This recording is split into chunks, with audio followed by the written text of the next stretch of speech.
Salut, je suis là pour aborder avec toi une question qui m'a été probablement posée maintenant des centaines, voire des milliers de fois. Est-ce qu'on peut prendre uniquement des fessiers sans prendre des cuisses? Ou est-ce qu'on peut prendre des fessiers en ayant des cuisses fines? Et ça vaut le coup d'y répondre en vidéo, donc c'est parti! On va commencer par le début. Est-ce que c'est faisable? Est-ce que c'est faisable? Est-ce que c'est possible? Alors ma réponse n'est pas si facile, n'est pas si simple, sinon je n'en ferai pas toute une vidéo. Alors oui et non. Pourquoi oui? Pourquoi non? Oui, on peut cibler uniquement les fessiers. Est-ce qu'on peut ne prendre que des fessiers? Non. Inévitablement, puisque notre corps est une belle machine avec des très beaux mécanismes et surtout des chaînes musculaires. Donc quand on va travailler ces fessiers, même si on fait un exercice ciblé sur les fessiers, et je reviendrai après aux exercices ciblés, eh bien on ne prendra pas que du fessier. Forcément, on prendra également au niveau des lombaires, on prendra au niveau des ischio-jambiers, donc l'arrière des cuisses, on travaillera un petit peu ses quadriceps, donc ses cuisses. Inévitablement, on va travailler un petit peu les autres muscles. Mais on peut cibler uniquement les fessiers et ça, c'est une très bonne nouvelle. Alors, les questions qui m'ont été très souvent demandées sont de l'ordre du « je voudrais raffermir mes fessiers », « je voudrais perdre de la culotte de cheval », « je voudrais me débarrasser de ma cellulite ». Juste pour répondre à ces questions très rapidement, quand on veut raffermir son fessier, en fait, on ne veut pas le raffermir au niveau de la peau. Ce qu'on va faire, en fait, c'est créer du muscle pour créer du galbe et donc créer un fessier plus ferme. Voilà, ça c'est juste pour la petite définition. Au niveau de la culotte de cheval et de la cellulite, ça se passera du côté et de la prise de muscle, oui, mais aussi et surtout de l'alimentation. Voilà, parce que je sais que c'est des questions qui vont revenir, surtout dans les commentaires, donc je préfère en parler maintenant. Et bien sûr, pour ceux qui voudraient juste avoir un fessier beaucoup plus volumineux, là, en toute honnêteté, ça va se passer entre la masse grasse corporelle, donc ce qu'il y a dessus, et aussi le musculaire, donc ce qu'il y a en dessous. Et aussi pour répondre à tous les sceptiques qui vont venir me parler de génétique ou de chirurgie esthétique, ici c'est une chaîne qui s'adresse aux femmes de musculation et pas de chirurgie esthétique.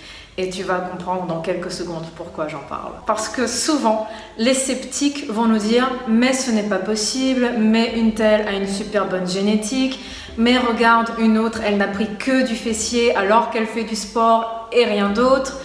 Bon, là, peut-être qu'il s'agira en effet de chirurgie esthétique, parce qu'autrement, je ne vois pas bien comment ce serait possible. Mais en tout cas, pour tous les sceptiques, et je sais elles sont nombreuses, vu que sur ma vidéo, mon avant-après, avec mon avant-après sur 1 an, avec le P4S, j'ai eu énormément de commentaires très sceptiques sur la véracité du avant-après. Et un sacré paquet de compliments puisqu'on m'a accusé d'avoir fait de la chirurgie esthétique. Et en fait, non. Et là, on va passer à la phase de la vidéo qui va le plus me plaire. Je vais vous montrer 3 avant-après, dont un d'une Australienne qui est mondialement connue aujourd'hui, Lauren Simpson. Le mien est celui d'une très bonne amie à moi, Tina Worth. Pour vous montrer que oui, la génétique joue peut-être un rôle, mais ce n'est pas inévitable et notre génétique, elle est surtout ce qu'on en fait. Tout d'abord, la seule et l'unique, Lauren Simpson. Lauren a un avant-après assez spectaculaire d'une fille qui faisait énormément de cardio, des cours collectifs, au final très peu de musculation. Elle est passée à aujourd'hui une athlète de niveau international qui participe à des compétitions en catégorie bikini et un avant-après qui parle de lui-même. Donc on le voit très bien, le fessier a été créé, pas uniquement le fessier.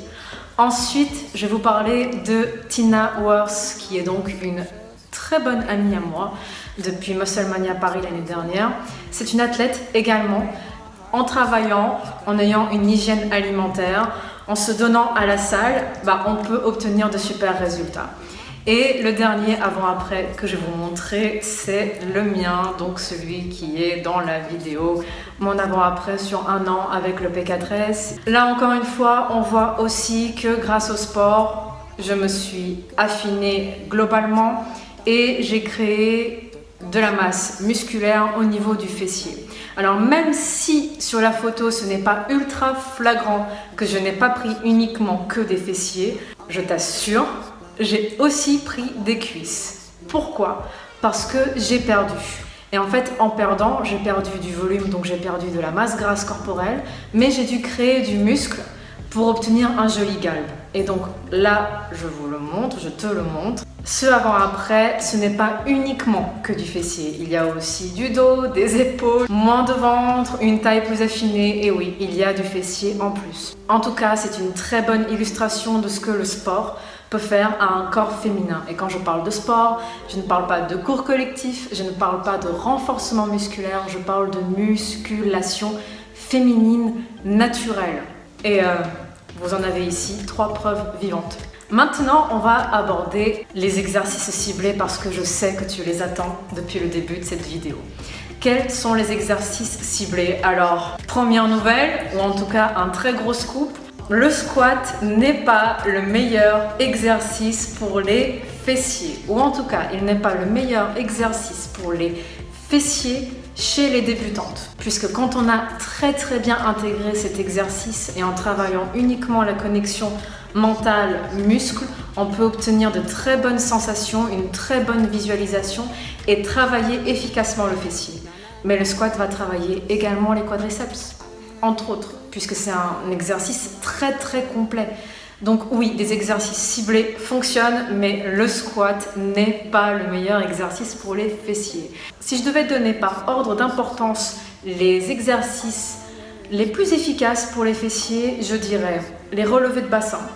Donc tout ce qui est relevé de bassin sur le banc avec une barre et des disques, donc on relève le bassin.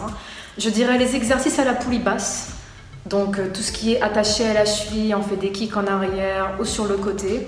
Et en troisième, je dirais les bons vieux exercices au sol. Oui, les exercices que maman faisait déjà avec des poids aux chevilles ou des élastiques. Là, on va vraiment avoir de très bonnes sensations et travailler efficacement son fessier. Donc ça, ce sont pour les exercices ciblés. Dernière petite chose avant de te laisser. On ne peut pas se dire qu'en travaillant uniquement ses fessiers, on va avoir une progression exponentielle. En fait, en travaillant uniquement les fessiers, on va devoir faire appel à d'autres groupes musculaires. Par exemple, pour les relevés de bassin, il faut avoir une sangle abdominale ultra efficace. Sinon, on peut se faire très mal au lombaire. Pour tout ce qui est squat et soulevé de terre, il faut également avoir un haut du corps suffisamment fort. En fait, prendre du fessier, c'est aussi travailler tous les autres groupes musculaires. Alors, peut-être pas de la même manière, peut-être pas à la même intensité si notre but est uniquement de cibler les fessiers, mais en tout cas, ça reste dit, ce sera dit, il faut tout travailler pour avoir un rendu harmonieux et surtout pour continuer à progresser.